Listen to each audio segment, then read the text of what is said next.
그리스도 안에서 사랑하는 성도 여러분, 이동훈 목사의 성경의 세계 시간입니다. 오늘은 금요일로 목회 수상을 함께 나누는 시간입니다. 세상 정치로부터 배운다라고 하는 제목입니다. 새로운 정권이 들어선 지 한 달밖에 되지 않았으나 벌써부터 누가 승자요 누가 패자인지 모르도록 서로 욕하고 시비하고 태클을 걸고 물어뜯기가 다반사이다. 정치 현역이 아닌 구경꾼일 수밖에 없는 국민의 한 사람으로 너무 피곤하다. 지난 대선에 이은 지방선거는 투표율이 대선에 비해 현저히 낮았다.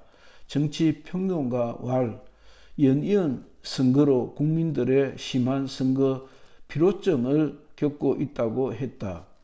이 같은 정치권과 언론의 지적을 접하며 나도 많이 놀랐다. 나 역시 심한 피곤을 느끼고 있었기 때문이다. 정치는 관심을 끊기가 참 어려운 세계 같아. 이는 평소 나의 신념과도 관련이 깊다. 평소에 하늘나라를 바라는 성도일수록 세상 나라에 대한 관심을 가져야 한다고 역설한 바가 많다. 아무튼 이 세상 정치는 만만치 않은 세상이다. 사람은 기본적으로 착하고 정직하고 뭐하고 해야 한다지만 정치판의 승자는 이와는 또 딴판이다. 어떤 놈이 기준인지가 분명하지 않다. 이 헷갈리는 층을 무당층이라고도 하고 중도층이라고도 한다. 정치라고는 관심이 없는 사람들일 수 있다. 그러나 문제는 매번 이들이 선거의 결정적 향배를 결정한다는 것이다. 확실한 지지층만을 바라는 정치를 소위 팬덤 정치라 한다. 팬덤 정치 역시 세간에 들려오는 것처럼 그렇게 부정적으로 볼 것만 아니라고 생각한다. 팬덤 누가 하고 싶다고 팬덤이 되는 것도 아니고 누가 하기 싫다고 팬덤을 벗어날 수 있는 것도 아니기 때문이다. 일전 지적했던 문통이 정말 나쁘고 무능한 대통령이었을 뿐만 아니라 비겁한 대통령이기까지 한 것은 그는 취임 직전까지 전임자 누구도 이루지 못한 전대미문의 40%대 지지율을 유지하였다는 엉뚱한 사실이 이를 증명한다. 그는 너무도 아름다운 국민 통합을 담은 취임사와는 달리 100% 국민 전체의 대통령을 외면하였었다. 철저히 자기 지지자들만의 대통령이었다. 이 엉터리 전임 대통령의 잘못된 국정관리로부터 인간의 진실을 배우고 어떻게 살아야 정의로운지를 반면교사로 삼고자 한다. 그는 처음부터 캠코더 인사를 했다. 캠은 캠프, 선거 캠프라는 것의 준말이고 코드는 코드가 맞는 그 코드입니다. 더는 더불어민주당이라는 진영 사람이라는 뜻입니다. 선거 캠프 출신의 486 운동권이라는 종북 친중 좌파라는 코드 중심의 민변 출신 참여 연대를 중심한 얼띵이 시민단체 출신들을 정부 주요 요직에 앉혔다. 그는 남겨두고 북이 그리웠던지 자신이 어느 나라 대통령이라는 사실을 잊고 있는 듯 했다. 월북하여 김일성 정권의 장관급을 지낸 김원봉이를 현충일 추념사에서 대한민국 국군의 시조라 했다. 엄청난 대단한 망언이 아니라 할 수 없다. 방공법으로 형을 살고 나온 신영복의 서체로 국정원 원훈을 쓰게 했다.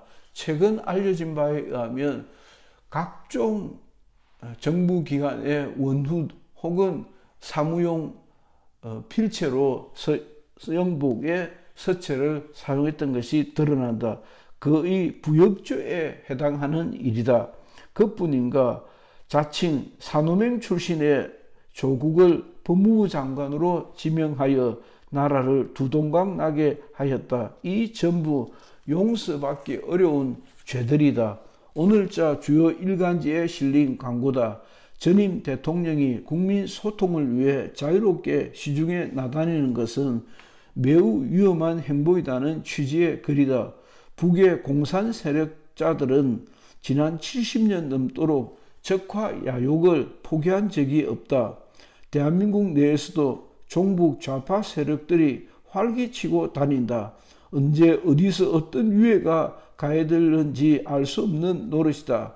북에서 아무리 미사일을 쏘아대도 미사일이라고 지명도 못하는 나라가 대한민국이었다. 곧 6.25가 돌아오지만 6.25를 남침이라고 말 못하는 대한민국이 지난 정권의 모습이었다.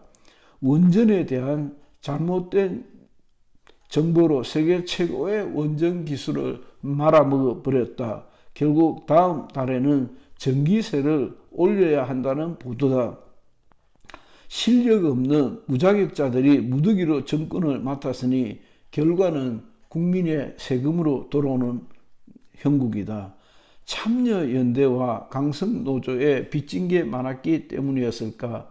난 시민단체 참여를 반대하는 그런 지식인이 아니다. 엉터리들을 세워 위험천만의 시험운전을 하게 하니 태양광을 비롯해 끼리끼리 다 헤쳐먹었다. 국민을 개, 돼지, 가재, 붕어, 개구리로 보지 않으면 있을 수 없는 일이 지난 세월 판쳤던 것이다. 왜곡된 언론에 놀아난 국민들은 세상을 바로 볼 수 없었다. 나도 어쩌면 그런 사람들 중에 한 사람일는지 모른다. 퇴임 후 짧은 시간을 통해 들려오는 지난 국정 논란에 심한 분노와 배반을 느낀다. 신앙은 정치보다도 더 큰 통합의 마음이 필요하다. 살인자도 예수 믿어 구원받아야 하고 도둑놈도 예수 믿을 수 있는 게 신앙이다.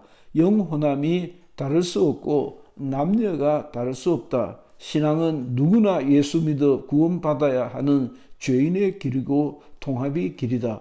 목사는 가리지 말고 어떤 교인이든지 받아들여야 한다. 새 정권이 지역과 세대를 구분 않고 최고 실력자들을 찾아 국정을 맡겨보겠다는 취지의 시민으로서 박수를 보낸다. 국제 환경도 따라주어 좋은 결과를 기대한다.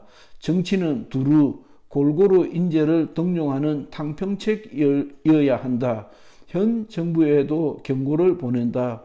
전 세대를, 남녀를, 지역을 가리지 말고 고르게 찾아 통합된 좋은 나라를 세워야 할 것이다. 참된 정치는 국민의 편에 서서 국민을 사랑하고 국가를 사랑하여 헌신하는 인물들이 나서야 한다. 그러나 전 정권은 그만한 실력도 원칙도 없이 자기들끼리 다 헤쳐먹었던 것 같아. 그렇게 국민을 속이려니 제대로 솔직하고 정직한 기자회견 한번 못했던 지난 정권이었다. 그렇게 할 필요가 어디 있을까? 국민과 함께, 국민 속에서 국민과 함께 풀어가면 누가 뭐라고 했을까? 완전 엉터리 통치권자와 그 부인과 아들, 딸이 국민의 마음을 너무 아프게 한 지난 5년이었다. 그리고도 자신들에게 들려오는 싫은 소리에 시끄럽다고 죽겠다고 난리다. 적반하장이로도 유분수다. 대통령이면 못하고 노숙자면 못하냐. 정의롭게 살다 하나님이 부르시면 얼른 내려놓고 가야 한 인생인 것을 잊고 있는 지난 정권이었다. 글 이동욱 목사. 이동욱 목사의 목회 수상이었습니다. 경청해 주셔서 감사합니다.